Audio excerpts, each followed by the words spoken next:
دیارین هفته 34 در پرمیر لیگ یعنی چلسی لیاریگا خوش سرکفتنک آمازون سریانه تاوتهامپتون تو مرکز 4 گلان برابر 2 گلان شبسه یارین پاشخصش هفته 28 دهنه انجام دان جگرینترین یاری یعنی آرسنال ده یعنی لیستر سیتی میوان کرد و یعنی توتنهام ده بیت میوان کریستال پالاس و یعنی میدلزبرو ساندرلند ده ایگهن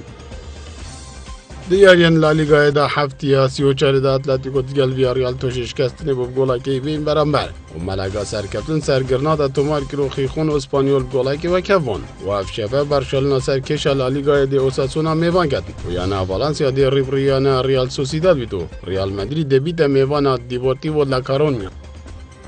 دیارین قناغا بری دمای جام آلمانیا دا یعنی فرانکفورت شیا در باز بیت یاری دمای پشتیف گلاگی و کوون و دلیدان تگلا کرده یعنی فرانکفورت شیا 7 لیدانم برابر 6 لیدان سرکفتن سر مشکلات بختما کرد و افشول دمشمر 45 گلک حذف جام سرن آلمانیا یعنی بایرن و یعنی بروسیا دورتموند دلیاریگا آلیانس آرینا ریپریگ بن